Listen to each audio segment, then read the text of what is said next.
सर्वमंगल मांगल्यम सर्वकल्याणकारकम प्रधानम सर्वधर्माणां जैनम जयतु शासनम। नमः समय साराय स्वानुभूत्या चकास्ते चित स्वभावाय भावाय सर्वभावांतरचने। ओम शांति। सावधान, कृपया शांति रखिए। समय सार ग्रंथादिराज चल रहा है पिछले 2-3 दिन से। इस ग्रंथादिराज का मूल में जो प्रारंभ हुआ वो 6वीं गाथा से प्रारंभ हुआ। 4थी गाथा में हमारे और आपका इतिहास पढ़ा था कल अपन ने। 5वीं गाथा में भगवान कुनकुंदाचार्य महाराज ने ये प्रतिज्ञा की कि मैं एकत विभक्त आत्मा को अपने आत्मा के निज वैभव से दिखाता हूं। ये बड़ा मार्मिक शब्द है जो 1 मिनट में अपन पूरा कर रहे हैं। हमारा आचार्य महाराज से एक प्रश्न है हाथ जोड़कर कि महाराज, आपने 5वीं गाथा में ये लिखा कि मैं इस एकत विभक्त आत्मा को आत्मा के निज वैभव से दिखाता हूं। दिखाऊं तो प्रमाण करना ये आगे की बात है, पर दिखाता हूं। कैसे दिखाता हूं? कि मेरे पास जितना वैभव है उस सारे वैभव को उलीच करके मैं इस एकत विभक्त आत्मा को दिखाता हूं। हमने आचार्य महाराज से विनय पूर्वक एक प्रश्न उत्पन्न किया कि महाराज, वैभव तो हम सेठ लोगों के पास, साहूकारों के पास होता है, आपके पास तो पीछी कमंडल है, बाहर में भी दशा नग्न है और अंदर में स्वरूप में मग्न हो, आपके पास क्या वैभव है? तो आचार्य महाराज बोले कि तुम लोग तो कंगाल हो। जिस संयोग से तुम अपना बड़प्पन मान रहे हो वो तो संयोग तुमसे बिल्कुल अलग है, तुम्हारा कहां है? और तुम्हारी दशा में तो कंगाली छाई है मिथ्या दर्शन ज्ञान चरित की। वैभव तो हमारे पास है। महाराज, एक दूसरा प्रश्न और है कि बोलो कि ये वैभव आपको जिस दिन आप जन्म से पैदा हुए थे इस पर्याय में, जब से ये वैभव आपके पास था क्या? ध्यान देना, आपकी शांति बहुत बनी है और शांति रहनी चाहिए। तो गुरुदेव की गद्दी है टूर्नामल जी की, उन्हीं की माथे पर वो विराजमान रहते हैं, अपन चिंतन करके बोल देते हैं। दूसरा प्रश्न हुआ हमारा। क्या प्रश्न हुआ दूसरा? कि महाराज, जब आप इस पर्याय में जन्मे थे तब से ये वैभव आपके पास है कि जिस वैभव से आप एकत विभक्त आत्मा को दिखाना चाहती हो? तो आचार्य महाराज ने कहा कि नहीं, जन्म से ये वैभव नहीं था, जन्म से तुम कंगाल घर में पैदा हुए। कंगाल घर माने राजघराने में पैदा हुए, वो तो बाहर की बात है। कंगाल माने मिथ्या दर्शन ज्ञान चारित पूर्वक परिणमित होते हुए पैदा हुए। कुनकुंदाचार्य, अरे ये बात मत करो, सीधी बात करो कि पंचम काल में जो भी यहां पैदा हुआ है वो मिथ्या दर्शन ज्ञान चारित रूप वर्णमन से ही पैदा हुआ है। सीधी बात करो। अब हम कंगाल तुम कंगाल ये मत बोलो। महाराज, ये वैभव फिर आपको कब मिला? कि जब सम्यक दर्शन प्राप्त करके और 11 वर्ष में जब हमने दीक्षा ली तो ये वैभव हमारे अंदर प्रकट हो गया, अंदर से। और जब ये अंदर से 3 कषाय के अभाव के रत्नत्रय की वीतराग विज्ञानता प्राप्त हुई, सारी वीतराग विज्ञानता और सारे रत्नत्रय के वैभव से, हे भवजीवो, हम तुम्हें उस वैभव को एकत विभक्त आत्मा को बताते हैं। हम कोई वैभव तुम्हें देंगे नहीं, ये भूल जाना, वरना हाथ जोड़ के खड़े रहो। हाथ ऐसा करोगे तो हिंसा का भाव होगा, पाप होगा। हमारे सामने हाथ जोड़ करके खड़े रहोगे, सुनोगे खाली परलक्षी ज्ञान में, तो विशुद्ध परिणाम से पुण्य होगा। और हम हाथ पे हाथ रख करके बैठ करके अपने अंतर का लक्ष्य कर रहे हैं, ऐसा तुम करोगे तो तुम्हें वो वैभव प्रकट होगा। महाराज ये तो बड़ा सरल काम है, हमारा वैभव तुम्हारे पास है। दूसरे बोले महाराज हमारा तुम्हारा तुम्हारे पास है। तीसरे बोले महाराज हम तो झोंपड़ी में रहते हैं। अरे झोंपड़ी भूल जाओ, तुम वैभव से भरपूर हो।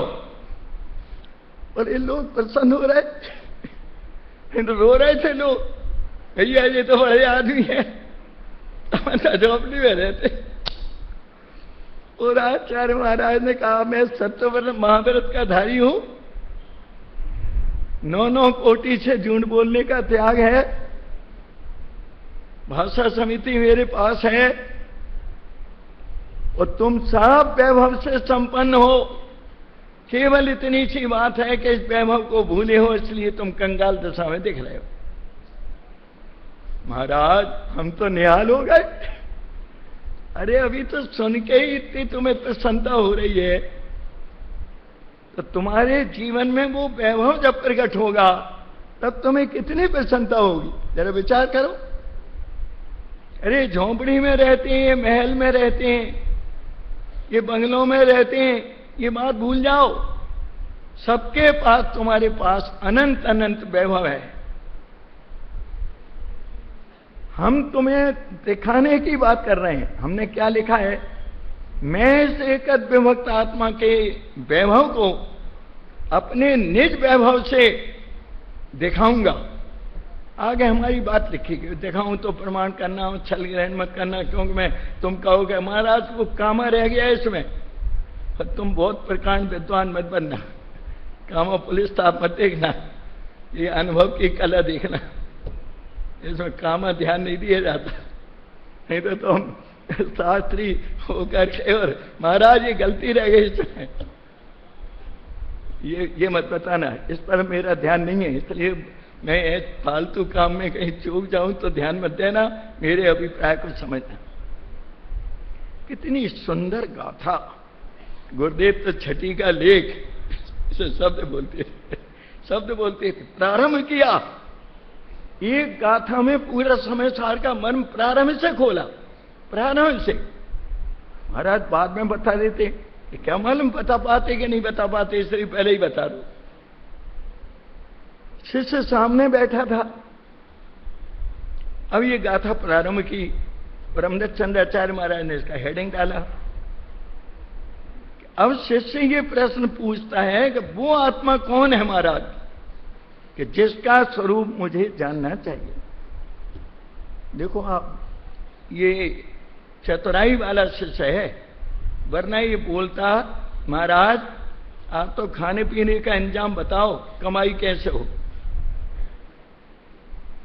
कितना चतुर शिष्य है कि गुरु बताना चाहते हैं और शिष्य सुनना चाहता है। क्योंकि शिष्य को ये लगन लगी है जब उनने कहा कि मैं निज वैभव से बताता हूं, और ये वैभव मेरे जन्म से था नहीं, और तुम्हारे भी जन्म से नहीं है, और तुम्हारा भी नया प्रकट होगा और मेरा भी नया प्रकट होगा, और जो प्रकट होगा उसका वेदन तुम्हें ऐसा होगा जो वेदन की जाति अनंत सिद्ध भगवंतों को होती है। तुम्हारे वैभव की क्वालिटी में और केवल ज्ञानी की क्वालिटी। महाराज हम केवल ज्ञानी, अरे महाराज हम तो गरीब मरे भूल जाओ, कहां गरीबी कर रहे। तुम्हारी क्वालिटी वहां से मिलेगी, और थोड़े दिन में अगर तुम स्वरूप में ठहर गए तो क्वांटिटी पूरी हो जाएगी। कैसी सुंदर बात, तीर्थंकरों के रहस्य को खोलने वाले। दुनिया में आज वर्ल्ड में जिनका तीसरा नंबर भगवान शासन नायक महावीर, उनके 11 गणधरों में पहले गौतम महाराज, और उनके बाद जिनका तीसरा नंबर आता हो। 10 बरस तक फूलचंद जी पंडित जी बनारस वाले, और 10 विद्वान 10 साल तक बड़े साहू जी के टाइम में सारे देश में घूमे। शांति प्रसाद जी ने कहा पंडित जी हमारा ये निवेदन है कि सारे देश की जिनेंद्र की प्रतिमाओं को अवलोकन करके उनकी प्रशस्ति और ये निष्कर्ष निकाल के मुझे दो कि ये कुंद कुंद आमनाएं चल रही है, और कोई आमनाएं भी है क्या, ताकि मैं कम से कम इतनी जानकारी मुझे हो जाए। मुझे बहुत लोग कहते हैं साहब जब देखो जब मंगलम भगवान वीरो मंगलम गौतम मुगनी मंगलम कुंद कुंदाद्यो, वो ये अकेले हैं कैसा। 10 बरस के बाद निष्कर्ष निकाल के फूलचंद जी ने दिया कि सारे देश भर में जितनी प्रतिमाएं जिनेंद्र भगवंतों की हैं, छोटी से बड़ी, तीर्थंकरों के नाम तो अनेक हैं, लेकिन उनकी आमनाएं एक है, भगवान कुंद कुंदाचार्य की आमनाएं। ऐसे तीसरे नंबर में जिनका नाम स्मरण करने में अपने अनंत काल के पाप छूटते हैं, जिनकी पवित्रता का कोई ठिकाना नहीं, अपने जीवन में 2 परमात्माओं के साक्षात दर्शन किए, एक नेत्रों से दर्शन किए श्रीमंदिर भगवान के, और अंतर्लक्ष्य में किए भगवान आत्मा के। हमारा धन्य है, आपका जीवन तो धन्य है। दो तो किसी को एक तो हो जाते हैं महाराज, तो अगर दूसरे तो बहुत मुश्किल है, बहुत पुण्य चाहिए दूसरे को। तो 8 दिन तक श्रीमंदिर भगवान के समूचरण में चमत्कार। एक प्रैक्टिकल प्रयोग में 1 मिनट का आपको बता रहा हूं, जरा कल्पना करके मेरी, ताकि आपको बड़ा उत्साह आए इस गाथा को प्रारंभ करके और सुनने का, और फिर ये चलेगी धीरे धीरे। वो शांति से लेने का मेरा काम है, जल्दबाजी में तो काम है नहीं, क्योंकि जीवन बनने की बात है, सुनने की बात है। सुनिए, एक शब्द भाई साहब पंचायत इकाई का ले रहे, अब कुछ सुनने की बात है, वो तो जीवन में समाने की बात है। जो बात चल है उसको अच्छी तरह से ज्ञान में लेकर और जीवन में परिणमन होने का पुरुषार्थ अंतर्लक्षी हो जाना चाहिए। बताओ पंडित जी, वो 1 मिनट की क्या बात है। एक चतुर शिष्य हाथ जोड़ करके भगवान कुंद कुंदाचार्य महाराज के सामने बैठा। जब उन्होंने ये कहा कि मैं निज वैभव से एकत विभक्त आत्मा को बताऊंगा, तो उस शिष्य ने एक प्रश्न किया कि महाराज वो आत्मा कौन है कि जिसका स्वरूप मुझे जानना चाहिए। ये प्रश्न है, और इसी प्रश्न को शिष्य ने बोला, वो आत्मा कौन है जिसका स्वरूप मुझे जानना चाहिए। और कुंद कुंदाचार्य महाराज सामने बैठे, कल्पना में ले लीजिए, कल्पना में तो ले ही सकते हैं, आखिर कोई बात थोड़ी है। और शिष्य हाथ जोड़ के ऐसा बैठा, और गुरु सामने बैठे, और शिष्य ने जैसे ही पूछा तो गुरु तत्काल अंदर गए। उस शिष्य का ये प्रश्न था, वो आत्मा कौन है जिसका स्वरूप मुझे भी जानना चाहिए। तो गुरु ने बोला नहीं, गुरु अंदर गए। शिष्य देख रहा था, अरे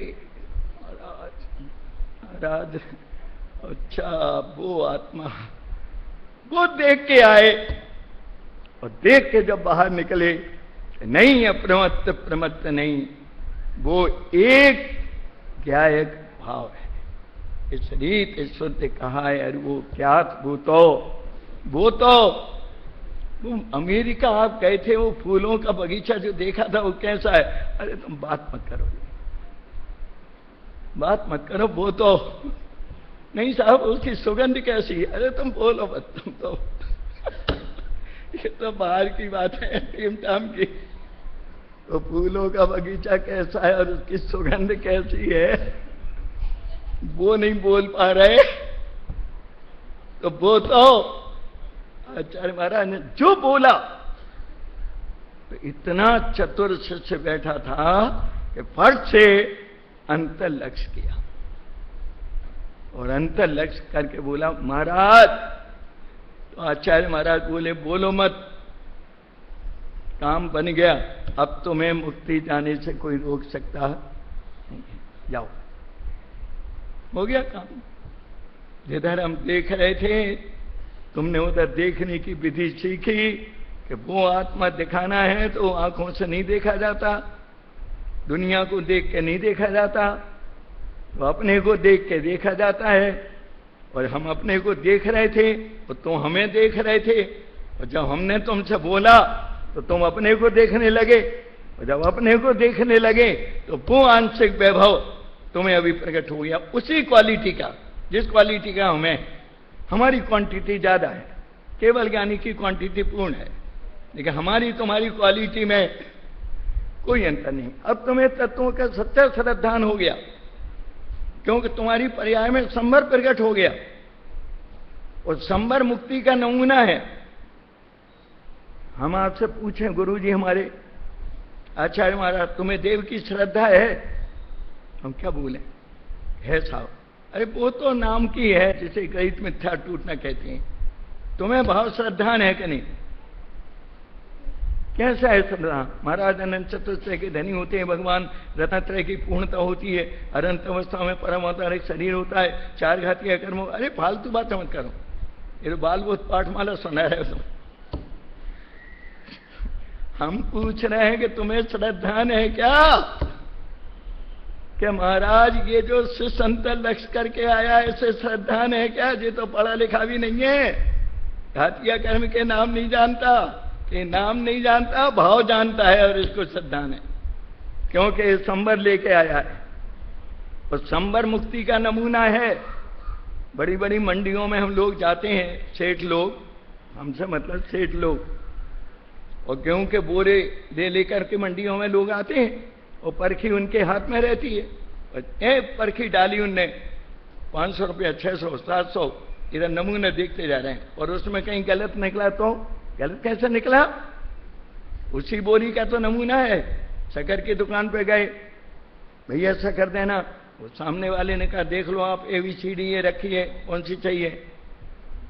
तो फट से बम्बू लगाया उसने और शक्कर दी, और बेटे से कहा बेटा चखो, वही है क्या वो जो ले गए थे बन? हाँ बाबूजी वही है। सेठ जी बोले तुमने देख ली पूरी शक्कर? हाँ पूरी शक्कर देख ली। क्या पूरी देख ली? एक तोला शक्कर चखी है, और पूरे बोरे का पक्का विश्वास गारंटी से है, ये संवर का नमूना आया है, और पक्का विश्वास है कि इसी क्वालिटी का पूर्ण क्वांटिटी होकर के मुक्ति दशा होती है। ये हुआ मोक्ष का श्रद्धान। गृहस्थ अवस्था में मोक्ष तत्व नहीं होता, लेकिन मोक्ष तत्व का श्रद्धान हुए बिना सम्यक दर्शन नहीं होता, और मोक्ष तत्व का श्रद्धान संवर के हुए बिना नहीं होता, और संवर का श्रद्धान संवर के विषयभूत शुद्धात्मा के लक्ष्य और अनुभव बिना नहीं होता। नियम देखो, अच्छी तरह समझ के जाना, बहुत मुश्किल में मिल पाती है मन लोग। बाकी तो भाई साहब भी कुछ जा रहा है, ऐसे भाग दौड़ भी करते, आप कहोगे जल्दी से चाहे दो चमचंद जी को बुला लो, फलाने बुला लो। अब हम लोग इतने वो नहीं है, सब बैठे नहीं रहते, वो भी सब अपना अपना जिनवानी की सेवा में लगे रहते हैं। जल्दी से काम करने की है, बार बार उसको फिर कर लेंगे, फिर कर लेंगे, फिर कर लेंगे, ये टाला फेरी बहुत हो गई, अनंत काल हो गया।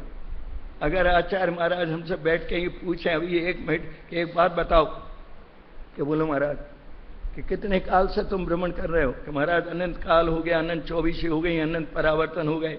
अच्छा ठीक है, अब तुम ये बताओ कि तुमने आज तक क्या कमाया?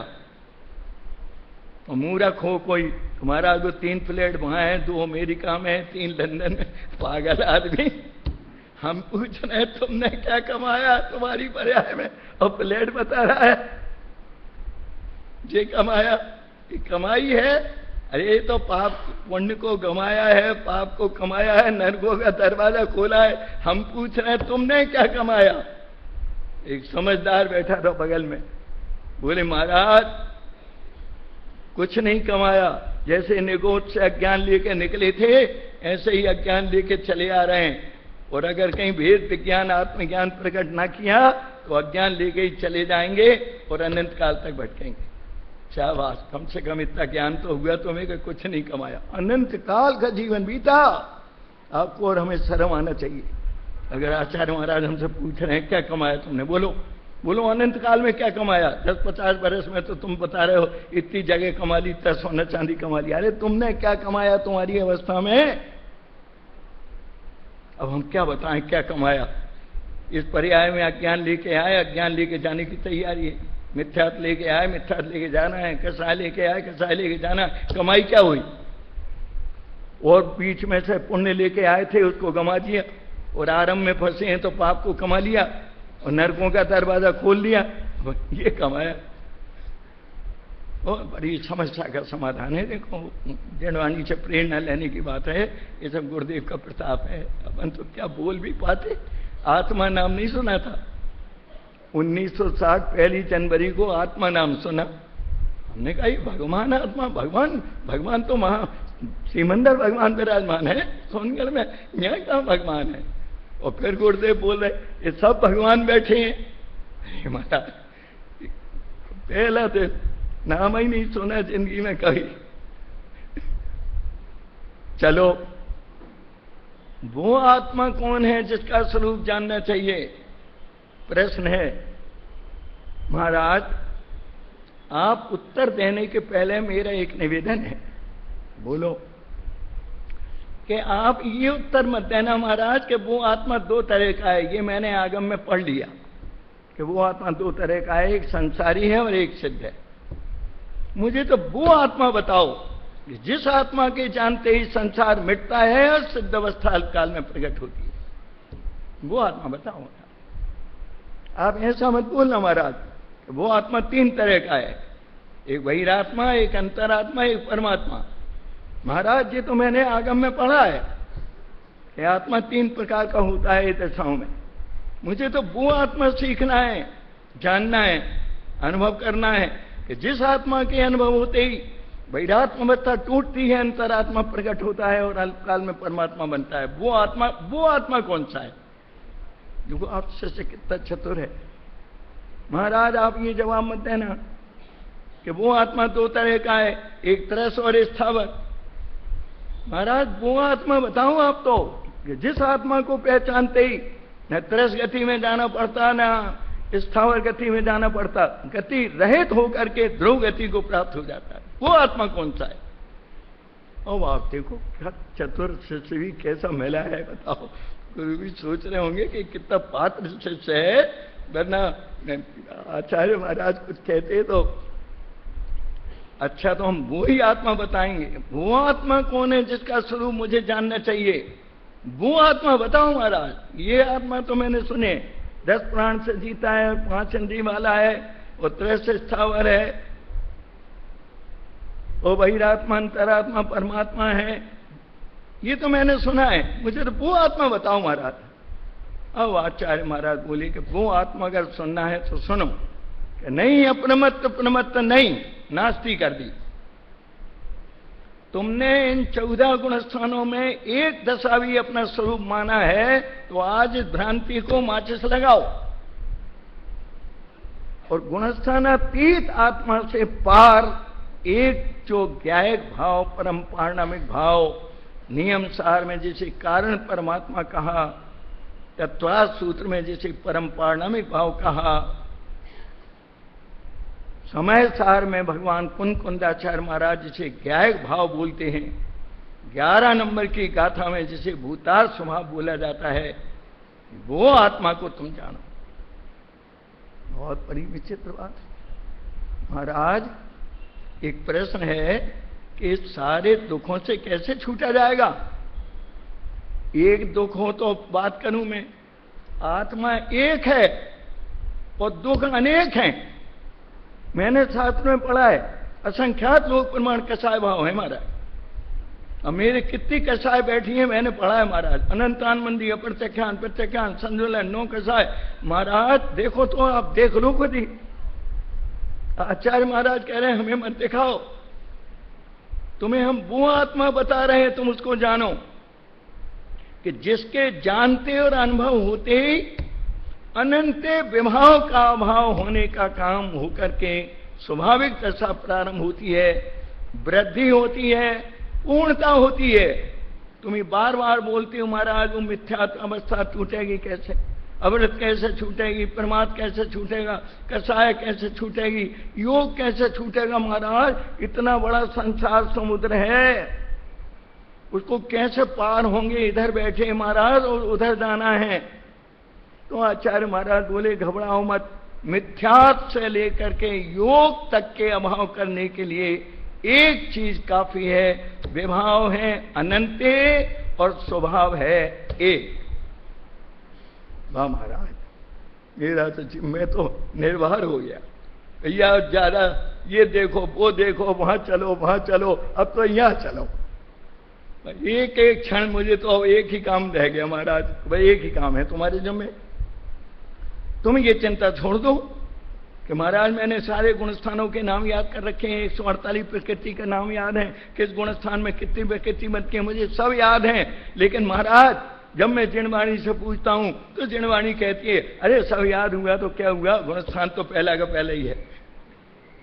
तो महाराज मुझे बड़ी शर्म आती, मैं तो रट रट के मर गया और आपने 1 मिनट में ही साफ कर दिया। अरे सब याद हुआ वो अच्छा है, लेकिन गुण स्थान तो पहले ही का पहला बना है। तो महाराज ऐसी भी कोई विधि है कि सब गुण स्थान के नाम किसी को याद ना हो और गुण स्थान बढ़ जाए उसके? हाँ है ऐसी विधि। ऐसी विधि कौन सी है कि गुण स्थान अतीत बैठा है अंदर, इसकी प्रतीति होते ही गुण स्थान चौथा होता है। महाराज गुण स्थान के नाम किसी को याद नाम ना हो यार, बड़े बड़े दिग्गज आचार्य हो गए जिनने केवल ज्ञान प्राप्त कर लिया, शिवभूति जैसे मुनिराज, जिन्हें 14 गुणस्थान के नाम याद नहीं थे। गुणस्थान कैसे बढ़ गए?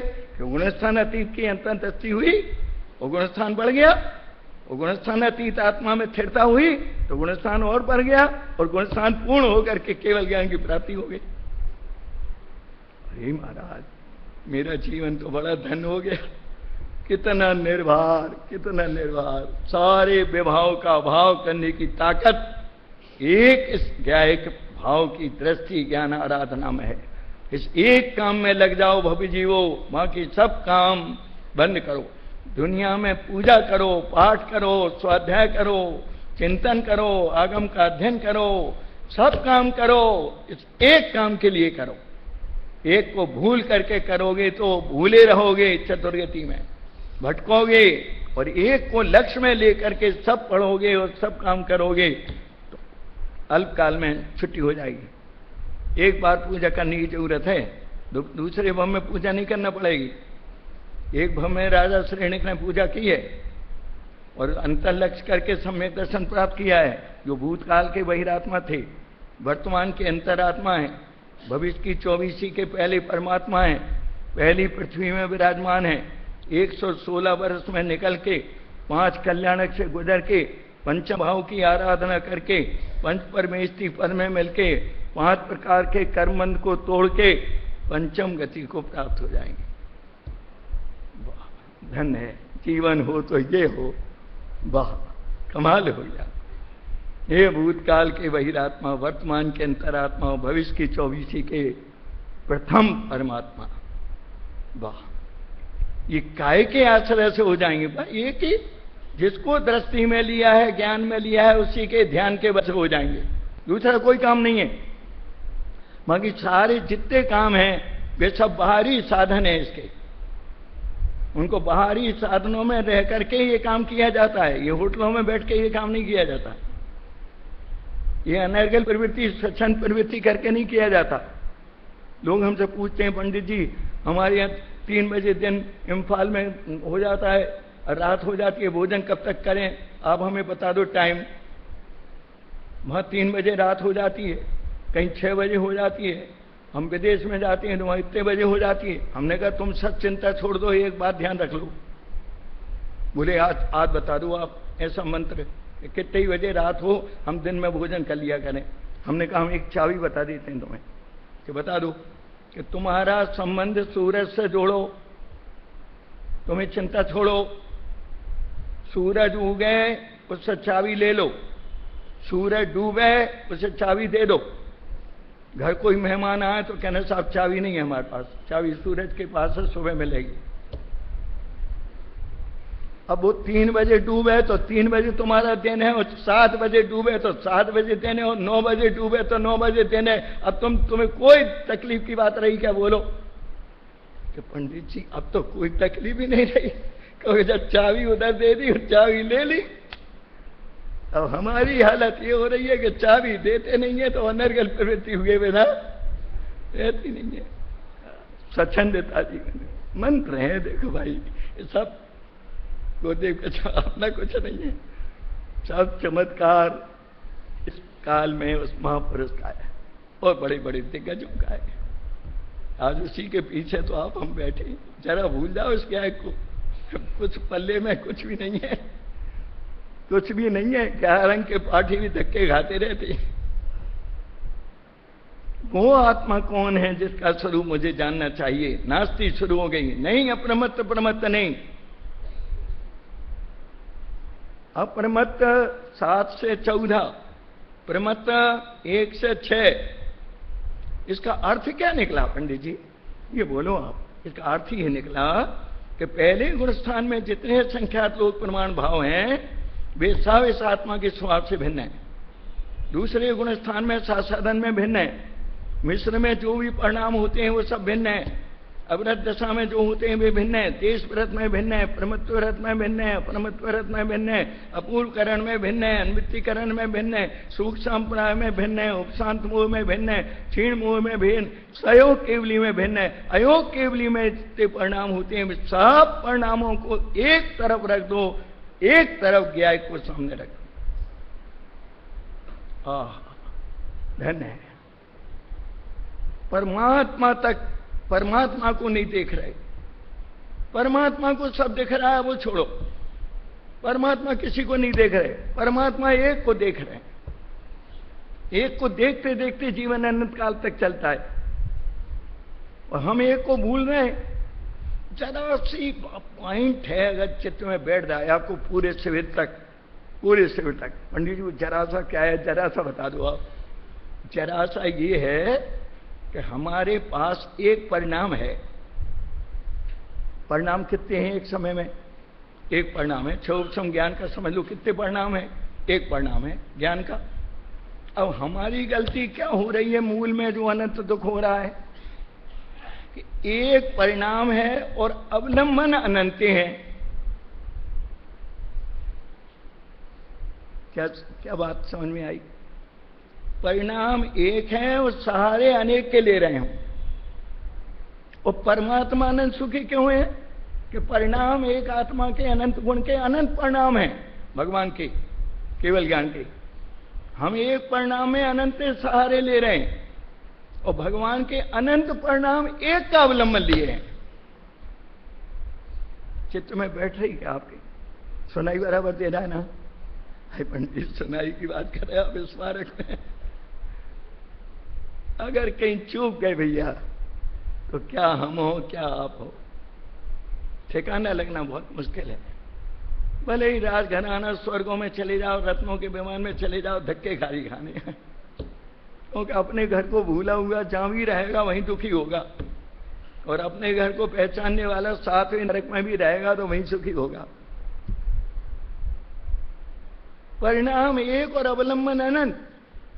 और धन्य है वे ज्ञानी जिनके परिणाम आत्मा के अनंत गुण के अनंत और अवलंबन एक।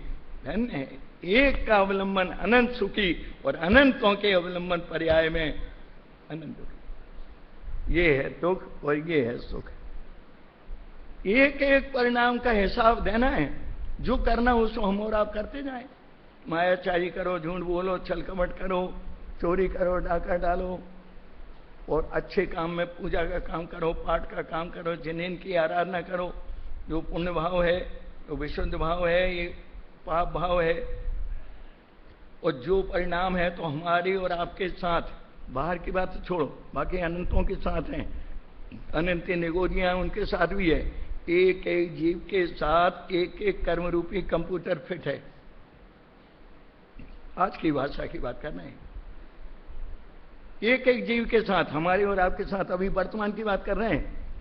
एक एक कंप्यूटर फिट है और प्रत्येक परिणाम की तत्काल उसी समय प्रकृति प्रदेश स्थिति अनुवाद, ये डॉक्टर साहब ले रहे हैं आपको, उत्तम चंद जी साहब। उस कंप्यूटर में वो फिट हो जाती है पूरी, योग कषाय के निमित्त से। हर समय की बात है रिपोर्ट की। ये कैसा बैंक है, बैंक में भी शाम को ताला लगता है, हिसाब पूरा हो जाए जब ताला लगता है, चाहे 10 बज जाएं, भाई हिसाब में गलती हो रही है, अभी कहीं ढूंढो क्या गलती हो रही है। तो बैंक में ये ऐसा बैंक है और ऐसा कंप्यूटर है कि जिस समय गलती है उसी समय रिपोर्ट दर्ज है। अब हम ये कह नहीं सकते, आप भी नहीं कह सकते हमने गलती नहीं की, ये कहां से लिखा गई। ये नहीं बोल सकते आप। क्यों नहीं बोल सकते? कि हम फोटो खिंचाने वाले के गए दुकान पे, ऐसा हमारा फोटो खींच दो। उन्हें फट से कैमरा उठाया, रेडी, हम ऐसे हो गए। उसने सोचा कि इनको टेढ़ा खिंचवाना होगा, हो गई कोई बात, ऐसे कुबड़े हो गए, टेढ़े हो गए। उसने तो रेडी बोल दिया, और जो उसने बटन दबाया और 3 दिन बाद फोटो लेने गए तो फोटो वाले को डांट रहे हैं, क्यों जी तुम्हें शर्म नहीं आती? हम टेढ़े हैं, हम कुबड़े हैं कि आप कैसे हो ये तो दिख रहे हो। जब ये फोटो खिंच रहा था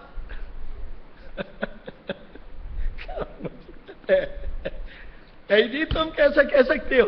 अरे मैं कैसे कह सकता हूं, मुझे कहने की जरूरत नहीं है, ये फोटो बोल रहा है कि जब ये खिंच रहा था तब आप सीधे नहीं थे। ये उदय ये कह रहा है कि मैं गलत कभी आता नहीं, ऐसा 3 लोक में आज तक हुआ नहीं। यद्यपि ज्ञान मेरे में है नहीं, शांति मेरे में है नहीं, फिर भी मेरा काम व्यवस्थित चले बिना। कितनी सुंदर बात है, ऐसा सुंदर जीवन है, स्वच्छ जीवन। जरा सी बात है, बात कुछ नहीं है। ज्ञानियों का जीवन देखो और शिक्षा लें कि ज्ञानियों का जीवन कैसा है, कि ज्ञानमय जीवन है, ये पहचान है ज्ञानियों की। और रागियों का जीवन कैसा है, कि भोगमय, विषयमय, कषायमय, पापमय, पुण्यमय, ये भोगियों का जीवन है। ज्ञानियों का ज्ञानमय जीवन है। आज तक हमारा जीवन कैसा चला आ रहा है पंडित जी, ये बताओ कि आज तक हमारा जीवन ज्ञान के बगैर चला जा रहा है। और अब कैसा चलाना है, कि राग के बिना चलाना है। इतनी सी बात है, राग के बिना चलाओ और ज्ञान से जीवन चलाओ, श्रद्धालय में जाओ, और ज्ञान को हटाओ, राग से जीवन चलाओ, गिरते गिरते निगोद में आओ। शक्तियां तो शक्ति हैं, शक्तिमान अनंत बैठा है और अनंत शक्तियां बैठी हैं। इन शक्तियों के 2 ही काम है, कुल तीसरा कोई काम है ही नहीं है। या तो शक्ति का ह्रास या शक्ति का विकास। शक्तिवान की दृष्टि बनाओ, शक्ति का विकास करते जाओ, और शक्तिवान को भूले रहो, शक्ति का ह्रास करते जाओ। ह्रास करते करते निगोद में जाओ और विकास करते करते श्रद्धालय में जाओ। भाई इतनी सी बात है, ज्यादा कोई लंबी चौड़ी तो है नहीं, थोड़ी सी पढ़ाई है, ख्याल में आ जाए तो काम बन जाए, बाकी तो धक्के खाने का काम चालू ही है। कितना सरल काम, बच्चों का खेल। 8-8 बरस के छोटे छोटे बच्चे, शर्म आती है, अपने इंजीनियर और मजिस्ट्रेट और सब दुनिया भर के बन जाते हैं। बेचारे 8 बरस के बच्चे क्या बनेंगे बताओ? वो भगवान बन के श्रद्धालय में विराजमान है। इसका अर्थ क्या निकला? इसका अर्थ ये निकला कि ये चीज उनके चित्त में बैठ गई। बस हम बाहरी अनुकूलता लाने के लिए सारी दिन चिंता करते रहते हैं, और भगवान बार बार कान में मंत्र फूंकते हैं कि हमने तुम्हें कितने बार बता दिया कि ये अनुकूलता कर्माधीन है, और तुम शांति चाहो तो अनुकूल परिणमन में मिलेगी, और वो परिणमन स्वाधीन है। अब बताओ, जो चीज स्वाधीन है उसे तो हम करना नहीं चाहते, और जो चीज असंभव है, अगर वो पुण्य का उदय ना हो, लाख चिंता करते रहे और चिंता करके आप ध्यान में देख छूट जाए, लेकिन वो चीज नहीं मिलेगी, क्योंकि वो उदय जनित है। 48 नंबर का पेज मोक्ष मार्ग का सक्का है, लिख के रखना चाहिए। टोडरमल जी साहब ने गवर्नमेंट सार की टीका की है, और मोक्ष मार्ग का सक्का पे 1 लाइन लिखी है, अनेक उपाय करने पर भी कर्म के निमित्त बना सामग्री नहीं मिलती। जहां जाना हो वहां चल जाओ। एक उपाय नहीं, क्या बोला? अनेक उपाय करने पर भी कर्म के निमित्त बिना सामग्री, अगर उदय नहीं है तो सामग्री नहीं मिलती। मिल भी जाए तो सुख नहीं देती। भोगने में पाप है, फल में नरक है। क्या फायदा है ज्यादा आकुलता करने से? और मिल जाए और मिल जाए और मिल जाए, मिले ना मिले हमें क्या लेने देना? बाहरी अनुकूलता से हमारा क्या संबंध है? हमें तो भगवान ने एक बात बता दी कि तुम्हें सुखी होना है, कि हाँ अच्छा पाप का उदय बने रहने दो, चिंता छोड़ो, अनुकूल परिणमन करने का अपने स्वभाव का लक्ष्य करके छुट्टी पाओ। अनुकूल परिणमन, जैसा स्वभाव वैसा परिणमन, उसका नाम धर्म है। धर्म करो, धर्म करो। जो देखो कितने चल रहे हैं लोग, भंगी भी चल रहा है, धर्म करो। बाजार में जाओ भैया धर्मशाला कहाँ है, सोना तुलवाने चाहो भैया धर्म कांटा कहाँ है, धर्मार्थ औषधालय कहाँ है, धर्मचंद कहाँ है? सारा शब्द है, उसको बदनाम कर दिया लोगों ने। बताओ क्या मुसीबत है। खेत तमाशा है, 24 घंटा चिंतन की धारा चले, चित्त इसी में लगाओ ना। कह रहे पंडित तो थोड़ा मनोरंजन करना पड़ता है टीवी में, तो बाबूजी के शब्द याद रखो युगल जी साहब के, कि अगर तुम्हारे घर में तेल और माचिस नहीं हो मिट्टी का, तो बगल पड़ोसी वाले के यहां से ले आओ। भाई तुम्हारे घर में नहीं हो सकता है, बिजली चलती है आजकल, बगल वाले पड़ोसी के यहां से मिट्टी का तेल ले आओ, उसमें डाल के माचिस लगा दो। तो उनसे दूसरा प्रश्न पूछा के साथ थोड़ा मनोरंजन हो जाता है, कि मनोरंजन नहीं होता, मनोविकृति होती है।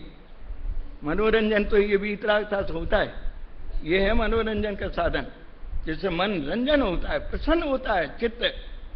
जिस जीव ने प्रसन्न चित्त से चैतन्य स्वरूप की आत्मा की बात भी सुनी है, वो निश्चय से भव्य है। और अल्पकाल में क्या होगा? मुक्ति का पात्र है, मुक्ति जाएगा, ये होगा। ये सत्य महाव्रतधारी के पद्मनंदी आचार्य महाराज के शब्द हैं, जो बात यहां कह रहे हैं। 14 गुण स्थानों की तरफ नजर मत डालो। पंडित जी नजर मत डालो, इसका अर्थ तो बताओ आप। इसका अर्थ बस इतना ही है कि जो चीज तुम्हारी नहीं है और तुमसे भिन्न है, उसकी उपेक्षा करो और अपने स्वभाव की उपेक्षा करो। तो फिर वो शांति कहां से आएगी? परिणाम में शांति, वो चिंता तुम छोड़ दो, तुम्हें नहीं लाना शांति, तो अशांति कैसे हटाएगी? कि तुम्हें नहीं हटाना। तो कर्म प्रकृतियां कैसे झड़ेंगी? कि तुम्हें नहीं झड़ाना। ना तुम्हें कर्म प्रकृतियां झड़ाना है। उपदेश पद्धति तो यह है कि भैया कर्मों का नाश करो, और उपदेश पद्धति है भैया राग द्वेष मोह को छोड़ो, और उपदेश पद्धति यह है कि भैया सुखी होने का प्रयत्न करो। लेकिन तुम चतुर अगर हो तो प्रयोग पद्धति अपनाओ, तब तुम्हारा उपदेश पद्धति का काम सार्थक होगा। प्रयोग पद्धति क्या है? कि न कर्मों को छोड़ो, कर्मों से हटे रहो। रागादिक को मत छोड़ो, रागादिक की उपेक्षा करो, ज्ञानादिक की अपेक्षा करो। इधर ही देखते रहो, इधर मत देखना। इधर का अनुभव अपने आप होता जाएगा। देखने का काम इधर है, अनुभव होने का काम इधर है। इधर आंख करने का काम नहीं है, इधर करोगे तो तत्काल दुख का अनुभव होगा, और इधर से नहीं हटोगे तो अनुभव सुख का होता जाएगा। वेदन करते जाना, आनंद लेते जाना, देखना मत उधर। इधर देखने से हटना मत, उधर देखना मत, और उधर का आनंद आए बिना। कितना सरल उपाय गुरुदेव, आपने भी कहां से पढ़ के आए आप? यही समझ नहीं आ रही, ये पढ़ाई कहां से हुई? तो बंशीधर जी के याद आती है 57 विद्वानों के गुरु अनुभव का सर्टिफिकेट लेने जाते हैं मंडी जी गुरुदेव के पास। कागज के सर्टिफिकेट तो बहुत रखे। ये चीज टेक्निक हाथ में आई, बात कुछ नहीं है, टेक्निक है, नजर फेरने की बात है बस। अभी अपना छेडाला में आ था तो पकड़ पकड़ में फेर है। पकड़ पकड़ में क्या फेर है महाराज, बताओ जरा। भाई इतना सा फेर है, कितना फेर है कि बिल्ली बच्चे को पकड़ती है और बिल्ली चूहे को पकड़ती है। बच्चे को कैसे पकड़ती है कि बच्चा छूटा ही है मुंह में से, और चूहे को कैसे पकड़ती है कि प्रयोग कर लो, चूहा मुंह में हो तो प्राण निकल जाएंगे, चूहा नहीं छूटेगा। चूहा छूट जाए तो बिल्ली नहीं होगी। ऐसे ऐसे पकड़ती है। ऐसे ही अज्ञानी हो, ज्ञानी की पकड़ है। अज्ञानी की पकड़ कैसी है कि संयोग की पकड़ चूहे की तरह है, और स्वभाव की पकड़ छूटी है। बात स्वभाव की चल रही है, रस संयोग का चल रहा है, और पकड़ छूटी है, पकड़ है ही नहीं है।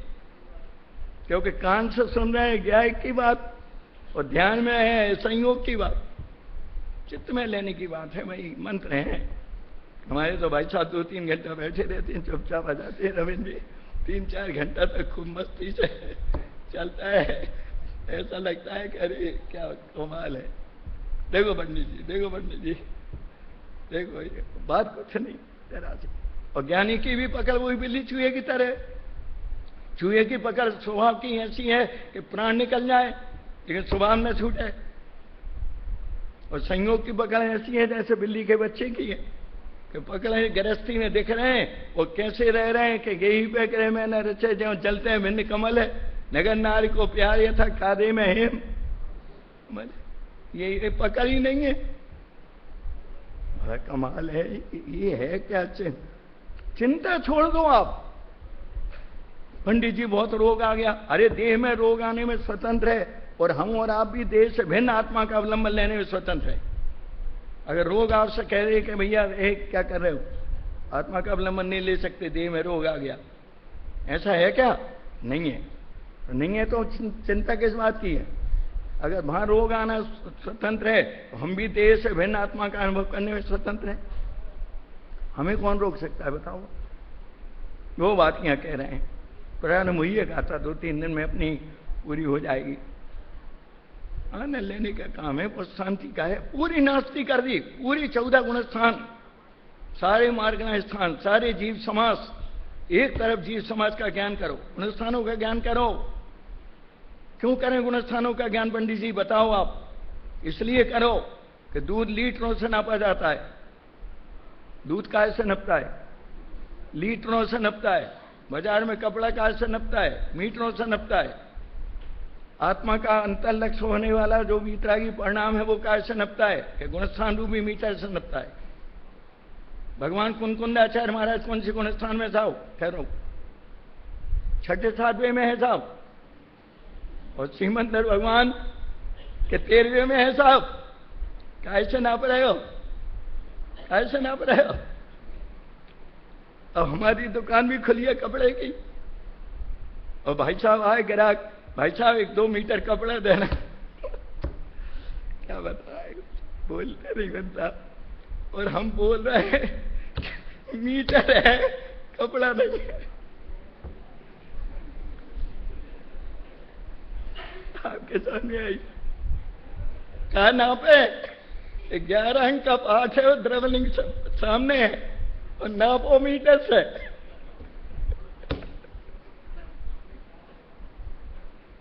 हालत हुई हमारी और आपकी। सवेरे 6 डाला में 3 बार दोहरा रहे हो। देख कैसे ही तो समझ में आए। उन्हीं पर धार अनंतवार, अनंतवार की जरूरत होती है भावलिंगियों को। अनंतवार धारण करते हैं, ऐसा लिखा है जनागम में। अरे 10-20 बम में तो छुट्टी हो जाती है अनंत काल तक को। इतने बार धारण किया जाता है क्या? 14 गुण स्थानों से पार, मार्गण स्थान से पार, चीज समाज से पार, गुणस्थानातीत का दृष्टि बने बिना गुणस्थान का यथार्थ ज्ञान श्रद्धा नहीं होगा। ज्ञान करो बहिर्लक्षी, श्रद्धा करो अंतर्लक्षी, तब गुणस्थान बढ़ेगा। दृष्टि के बिना गुणस्थान बढ़ेगा नहीं, एकाग्रता के बिना उसकी वृद्धि होगी नहीं। और 48 मिनट अगर एकाग्रता हो जाए तो पूर्णता हुए बिना रहेगी नहीं। ऐसी पूर्णता अपने को प्राप्त हो, इस भावना के साथ अब नीचे की लाइन शांति से चलेगी अपनी। आइए अब तैयार हो जाइए आप, डॉक्टर साहब का प्रवचन प्रारंभ।